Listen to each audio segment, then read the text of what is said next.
어머님, 왜 이렇게 일찍 오셨어요? 아이고, 사돈 오셨어요. 윤 씨는 상황을 파악했습니다. 자신이 집을 비운 사이 며느리는 친정어머니를 초대했고 자신에게는 아무 말도 하지 않았던 모양입니다. 그래, 내가 일찍 온 모양이구나. 어머님, 배고프시면 직접 챙겨 드세요. 저희는 이제 먹으려던 참이에요. 나도 밥 안 먹고 왔는데 같이 먹을까? 죄송한데 지금 어머님 드실 자리가 없어요. 밥이랑 수저만 하나 더 놓으면 되는 상황인데 내가 먹을 자리가 없다는 게 말이 되니? 어머님은 저희 식사 끝나고 이따가 드시면 되잖아요. 왜 그렇게 고집을 부리세요? 뭐라고? 고집? 어머님은 저희랑 같이 사시잖아요. 친정엄마는 가끔 오는 손님이고요.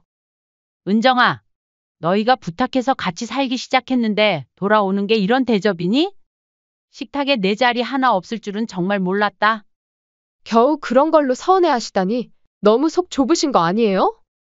그래, 난 매일 아침부터 밤까지 손주 보고 집안일 해도 내겐 당연한 거고 친정엄마는 하루 와도 상다리 부러지게 대접받는 귀한 손님이구나. 이제 잘 알겠다. 나는 너희 가족이 아니라 그저 편하게 부려먹기 좋은 사람이었다는 걸. 안녕하세요. 이 사연의 주인공은 66세 윤희정 씨입니다. 충남 천안의 작은 단독주택. 윤 씨는 뒷마당 텃밭을 가꾸며 조용히 혼자만의 시간을 즐기고 있었습니다. 한때는 중학교 가정과 교사로 많은 학생들에게 존경받던 그녀였지만 지금은 남편이 떠난 지 5년째 되는 평범한 어머니일 뿐이었습니다. 아이고, 허리야. 조그마한 손으로 야채를 다듬으며 한숨을 내쉬었습니다. 오늘도 아들에게서 연락은 없었습니다. 남편이 병으로 세상을 떠난 후 당연히 아들이 자주 찾아와 어머니를 살펴볼 줄 알았습니다.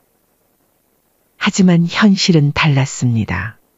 수도권 외곽에서 중소회사에서 일하는 아들은 바쁘다는 핑계로 명절에나 형식적인 전화 한 통을 걸어올 뿐이었습니다. 이제 와서 뭘 바라겠어? 그녀는 아들 내외에게 바라는 것이 별로 없었습니다. 그저 가끔 안부 전화라도 해주면 좋겠다고 생각했지만 며느리는 시댁과 거리를 두는 스타일이었습니다. 전화기가 울렸습니다. 화면에 며느리라는 이름이 떴습니다. 어머니, 안녕하세요. 아, 그래. 은정아, 무슨 일이니? 실은 회사에 복직하려고 하는데요. 아시잖아요. 육아휴직도 끝났고 이제 수혁이도 좀 컸으니까요.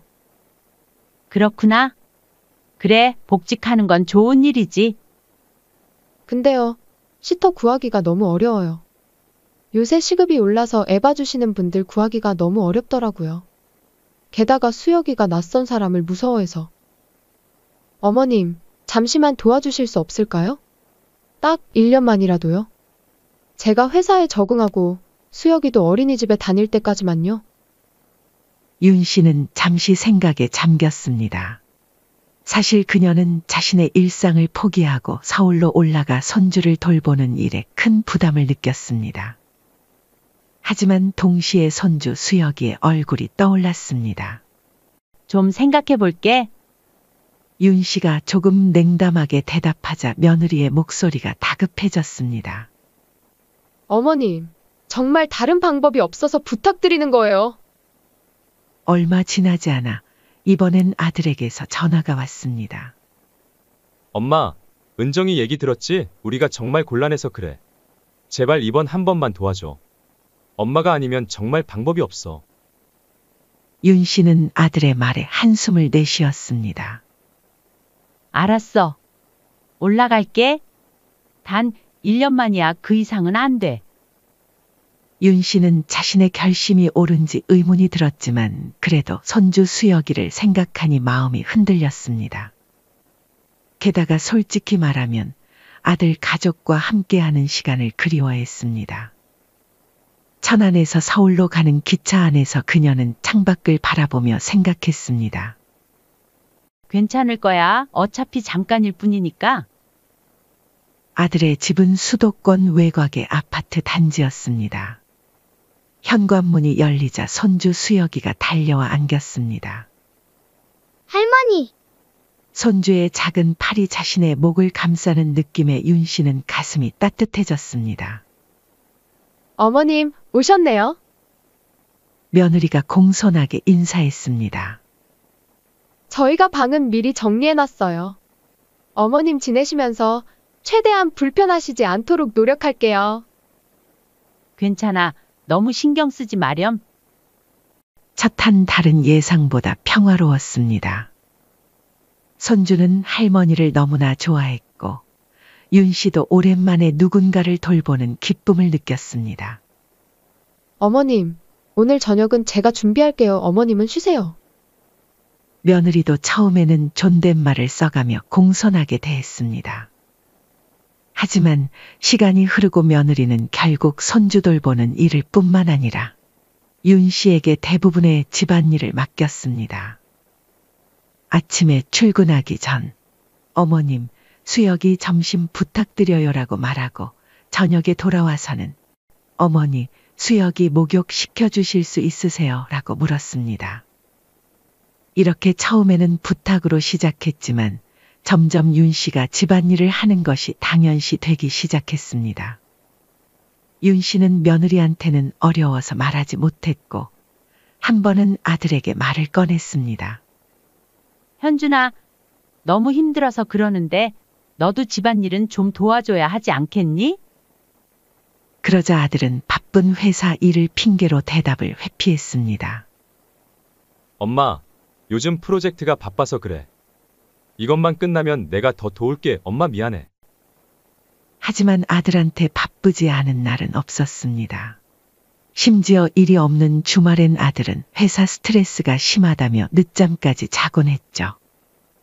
윤 씨는 손주의 아침 준비부터 어린이집 데려다 주기, 장보기, 청소, 빨래, 저녁 준비까지. 하루 일과가 끝나면 온몸이 쑤셨습니다. 윤 씨는 자신이 이 집의 가정부가 되어가는 느낌을 받았지만 손주를 위해 참기로 했습니다. 합가 생활이 석 달쯤 지나자 윤 씨는 서서히 이 가정에서 자신의 위치를 깨닫기 시작했습니다. 자신이 손주를 돌보고 집안일을 하는 것이 당연시되는 분위기. 그리고 점차 드러나는 며느리의 시댁과 친정에 대한 이중적인 태도를 보며 윤 씨는 점점 더 서운함을 느꼈습니다. 어느 날 윤 씨는 거실에서 책을 읽고 있다가 며느리가 무언가를 정성스럽게 포장하는 모습을 보게 되었습니다. 호기심에 다가가 보니 고급 건강보조식품과 상품권이 들어 있었습니다. 어머, 이게 다 누구 거니? 윤 씨가 물었습니다. 며느리는 살짝 놀란 듯 하다가 곧 미소를 지었습니다. 아, 이거요? 저희 어머니 생신 선물이에요. 다음 주가 엄마 생신이라서요.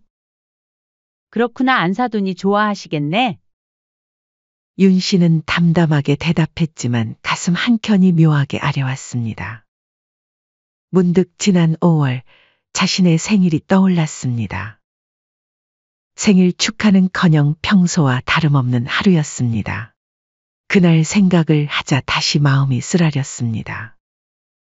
친정에는 매년 이렇게 챙기는데 시댁은 왜 그냥 전화 한 통이면 끝이었을까?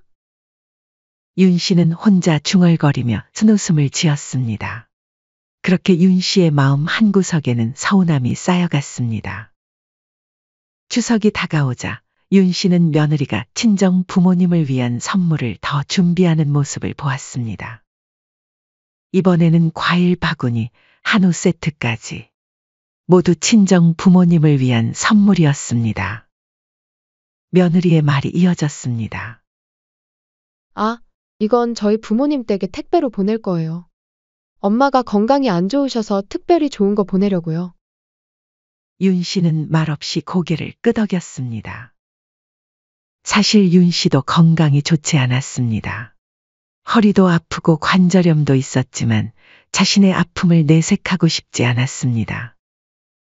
윤 씨는 자신의 방으로 돌아와 달력을 바라보았습니다. 그리고 문득 작년 추석이 떠올랐죠. 추석날 윤 씨는 아침부터 일어나 명절 음식을 준비했습니다. 아들과 며느리를 위해 특별히 송편도 빚고 잡채와 전도 정성껏 만들었습니다. 하지만 아들과 며느리는 시댁에 잠깐 들리고 선물 없이 명절 인사만 간단히 건넸던 기억이 났습니다. 윤 씨는 그제야 자신이 얼마나 소외되어 왔는지 깨달았습니다. 며느리는 친정만 중요하게 생각하고 시댁은 뒷전으로 여겼던 것입니다. 그리고 아들은 그런 아내의 태도를 당연하게 받아들이고 있었습니다.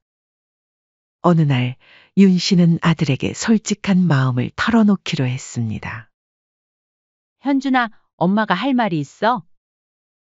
네, 엄마, 무슨 일이세요? 은정이가 친정 부모님은 잘 챙기는데 왜 시어머니는 소홀히 하는지 모르겠어?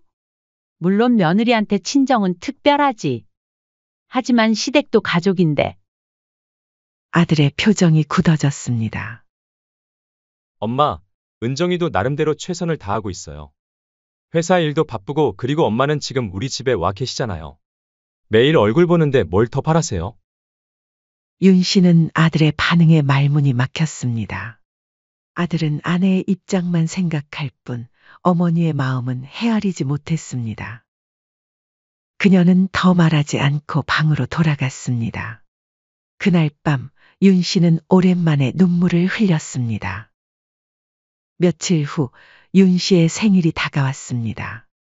그녀는 작은 기대를 품었습니다. 그래도 이번 생일은 조금 다르지 않을까? 같이 살면서 손주도 봐주고 있는데.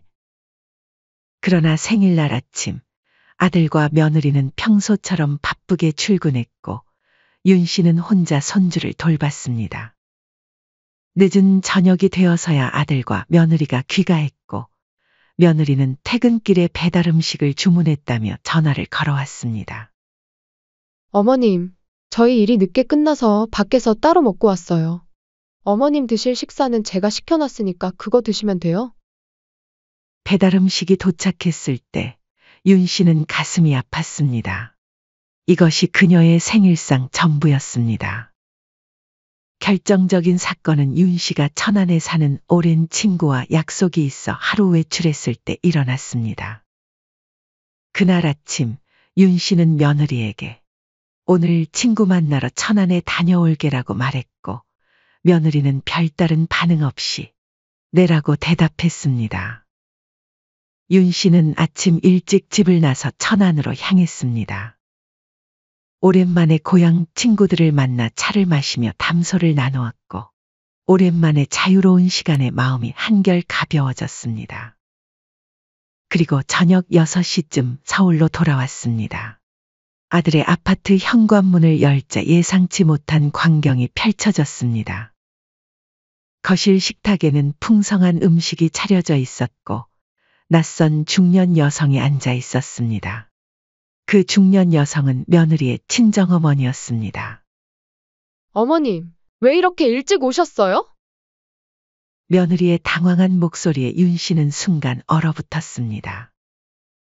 그제야 윤 씨는 상황을 파악했습니다. 자신이 집을 비운 사이 며느리는 친정어머니를 초대했고 자신에게는 아무 말도 하지 않았던 것입니다. 윤 씨는 천천히 식탁을 바라보았습니다.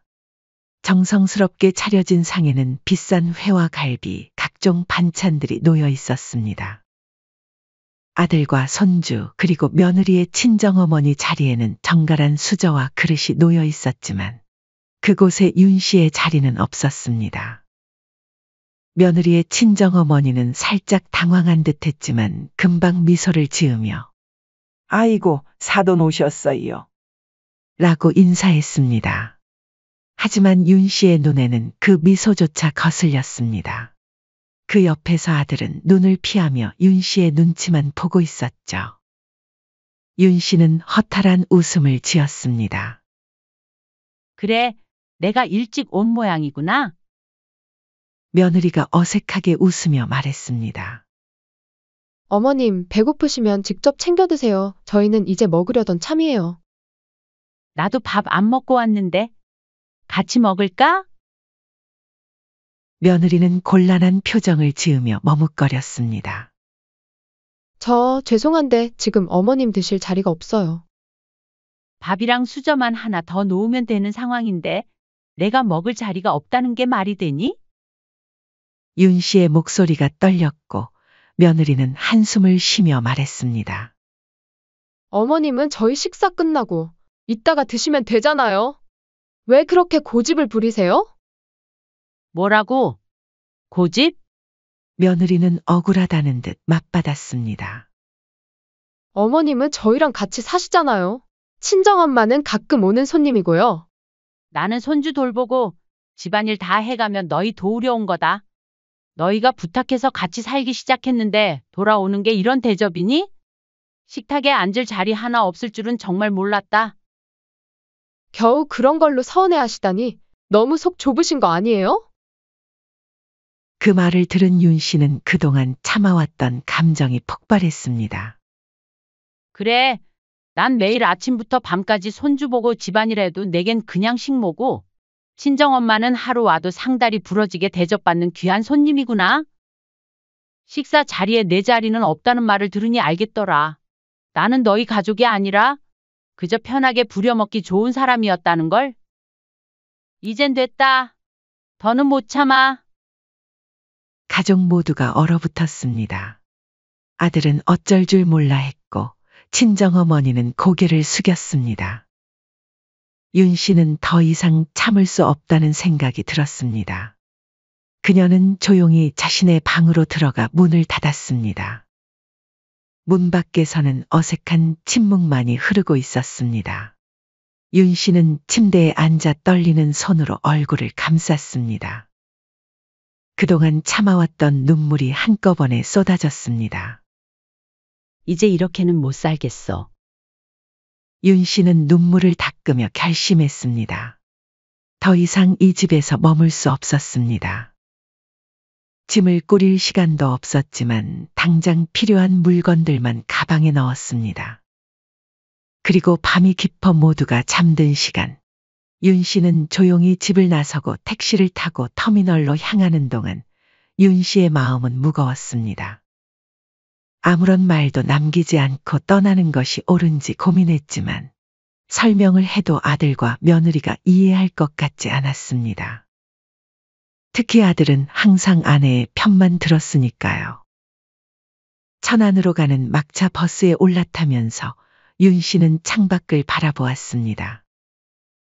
서울의 불빛이 점점 멀어지는 것을 보며 그녀는 한숨을 내쉬었습니다.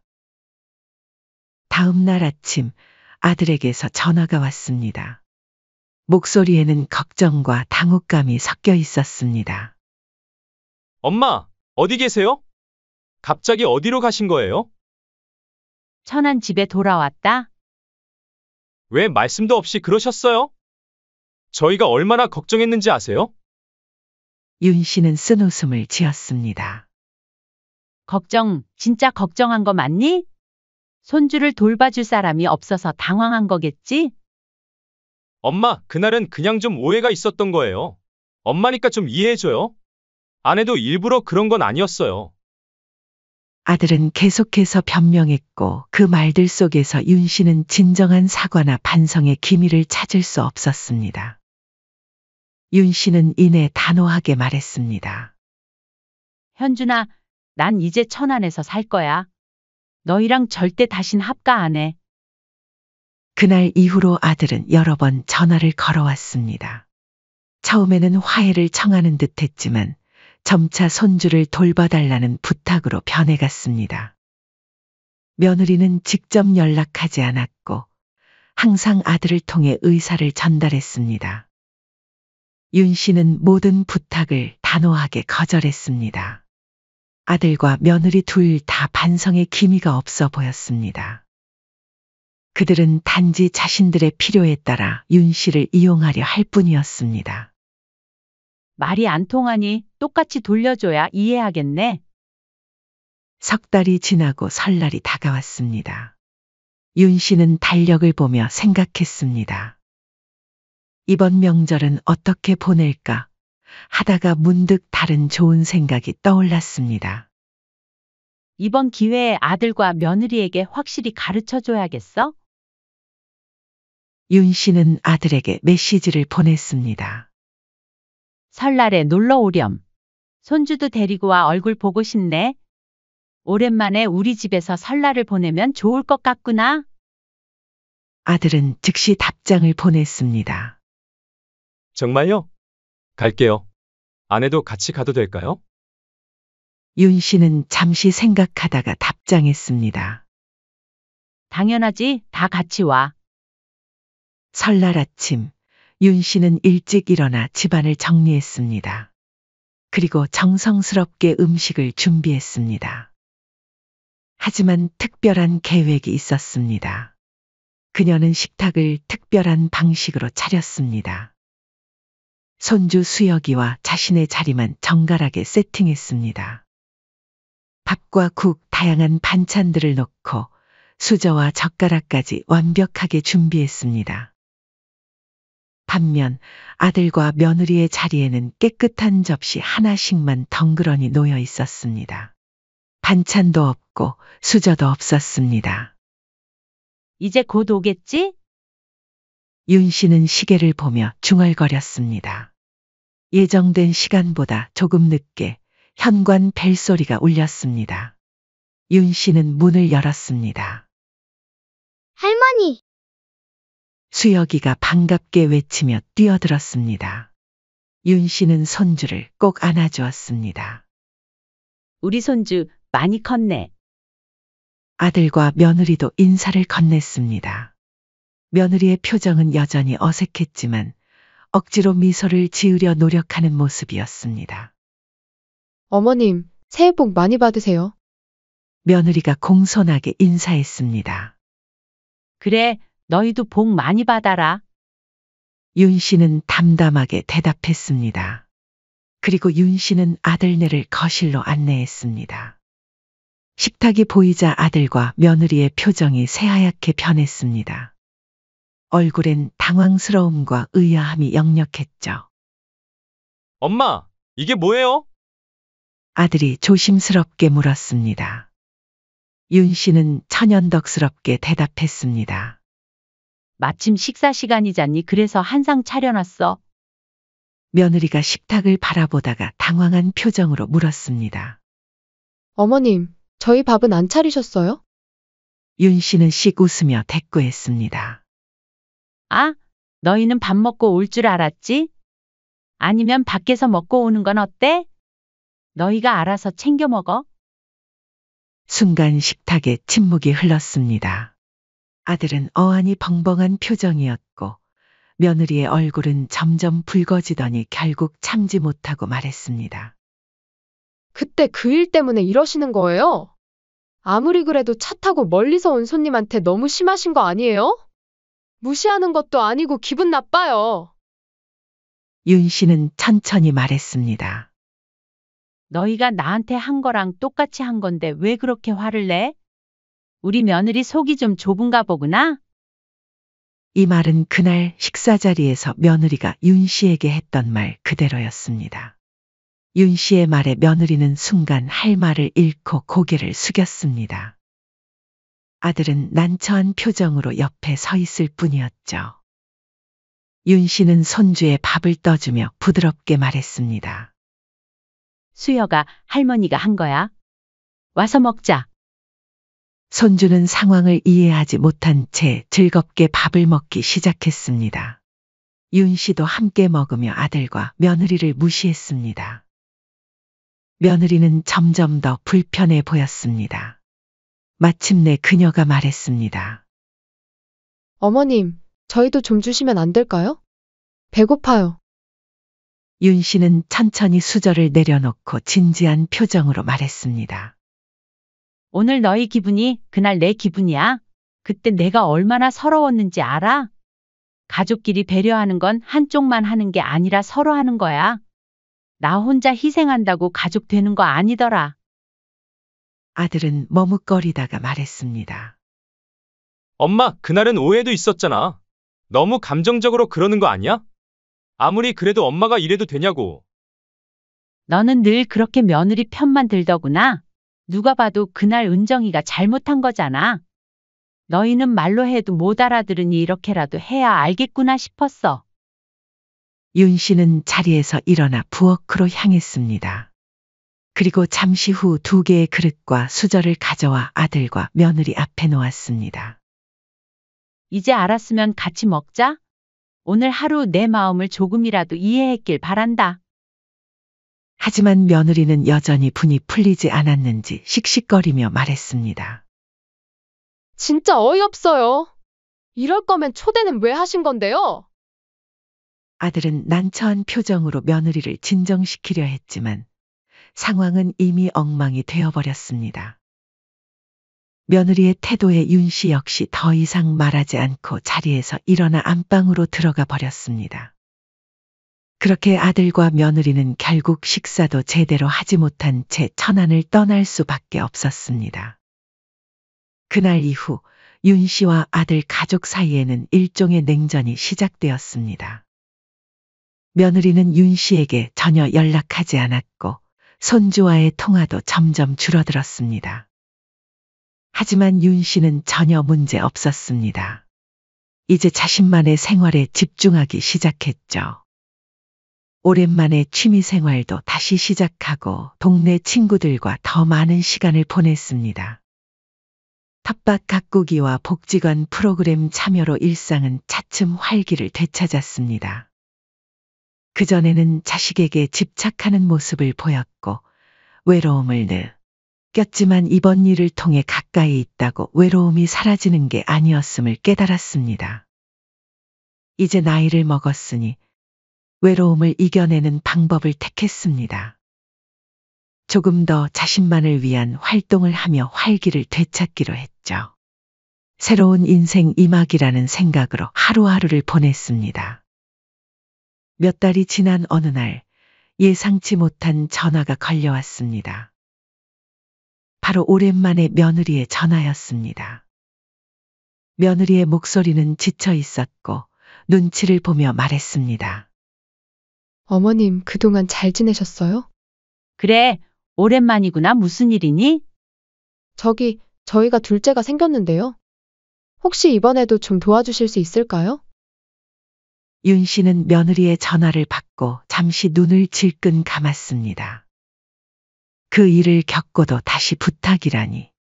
하지만 이번에는 전혀 다른 감정이 들었습니다. 더 이상의 분노도 배신감도 없었습니다. 그저 담담한 뿐이었죠. 둘째 축하한다. 근데 나 이번엔 못 도와줘. 너희가 알아서 해. 전화 너머로 며느리의 당황한 목소리가 들렸습니다. 어머님, 제발요. 갑자기 둘째가 생겨서 지금 걱정이 이만저만이 아니에요. 첫째도 있고 회사도 계속 다녀야 하는데 진짜 너무 힘들어요. 윤 씨는 침착하게 대답했습니다. 그럼 둘이 맞벌이 그만두든가? 나한테 기댈 생각 마라.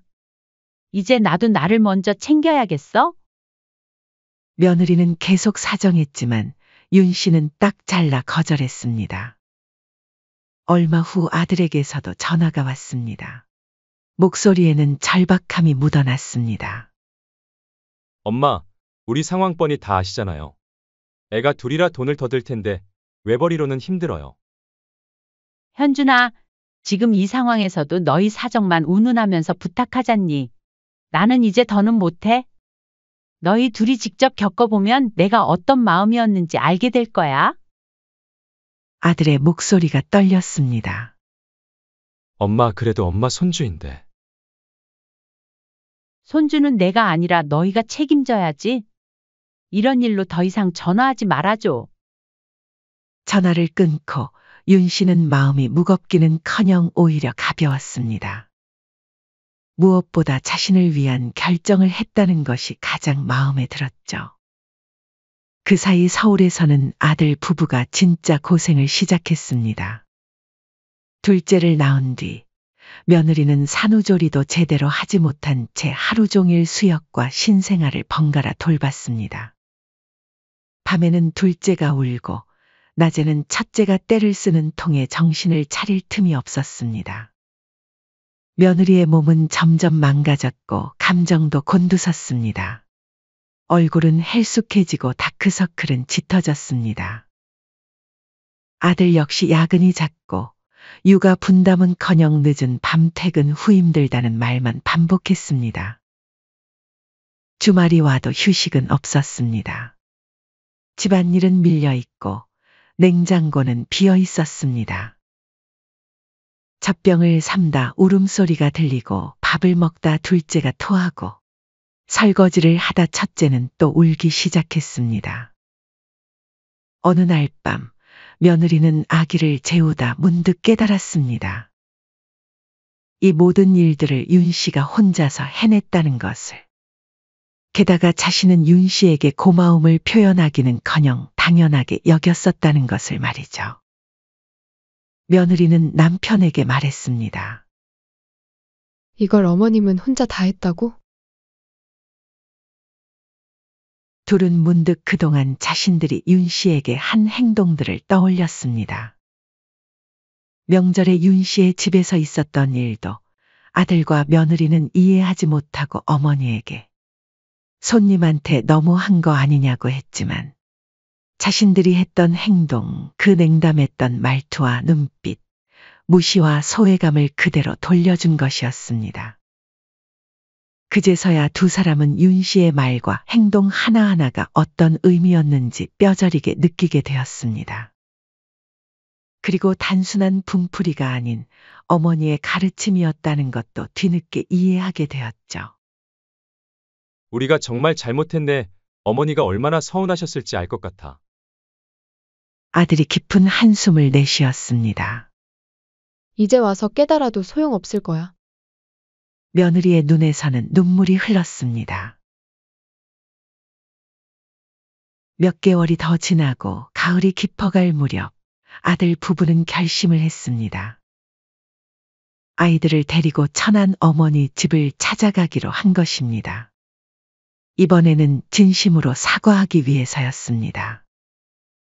윤 씨의 집 앞에 도착했을 때 마당에는 가을꽃이 만발해 있었습니다. 윤 씨는 마당에서 꽃을 가꾸고 있다가 그들을 발견하고 놀란 듯 했습니다. 왔구나, 들어와라. 밥상에 앉자 아들이 조심스럽게 말을 꺼냈습니다. 엄마, 지난 일은 정말 우리가 잘못했어요. 이제 어머니의 깊은 뜻을 알겠어요. 너무 죄송해요. 며느리도 고개를 숙이며 말했습니다. 어머님, 저도 진짜 후회해요. 우리 가족 다시 같이 잘 살 수는 없을까요? 다시 한번 기회를 주세요. 윤 씨는 잠시 그들을 바라보다가 고개를 저었습니다. 그래, 너희 맘은 알겠어? 근데 이제 나도 더는 너희한테 기대 안 해. 같이 사는 건 말도 꺼내지 마. 아들의 표정이 실망으로 가득 찼습니다. 엄마, 너무 단호하세요. 그래, 단호해야지. 내가 그동안 얼마나 바보 같았는데? 정말 나에게 미안하다면 이젠 너희는 너희끼리 잘 살아봐. 그 이후로 아들 부부는 명절이면 어김없이 천안을 찾아왔습니다. 예전과는 다르게 항상 정성껏 선물을 준비해왔고 윤 씨를 대하는 태도도 공손하고 조심스러웠습니다. 오면 반갑고 가면 더 고마워. 그게 윤 씨의 철칙이 되었습니다. 윤 씨는 예전처럼 아들과 며느리에게 휘둘리지 않았고 손주를 위해 자신을 희생하면서까지 지원하지 않았습니다. 아들 부부도 이제는 무리한 부탁을 하지 않고 최소한의 예의를 갖춰 다가왔습니다. 이 관계 딱 이 정도면 충분했습니다. 봄이 되면 윤 씨의 마당은 꽃으로 가득 찼습니다. 그녀는 이제 복지관에서 요가를 배우고 동네 친구들과 합창단 활동도 시작했습니다. 매주 목요일에는 봉사활동도 나갔습니다. 저녁이면 마당에서 차를 마시며 하루를 정리했습니다. 휴대폰 속 손주 사진을 보며 웃기도 하고 살짝 눈시울이 붉어질 때도 있었습니다. 하지만 그럴 때마다 혼잣말로 다짐했습니다. 그래도 잘한 거야? 세월이 흐른 뒤 한 가지 분명해진 것이 있었습니다. 진정한 가족은 한 지붕 아래 사는 것이 아니라 서로를 존중하고 배려할 때 비로소 완성된다는 것. 윤 씨의 단호한 결단은 아들과 며느리에게 평생 잊지 못할 교훈이 되었습니다. 그것이 현명한 어머니가 줄 수 있는 가장 값진 선물이었습니다. 사연은 여기까지였습니다. 구독, 좋아요, 댓글은 영상 제작에 큰 힘이 됩니다. 인생의 쉼표를 시청해 주셔서 감사합니다.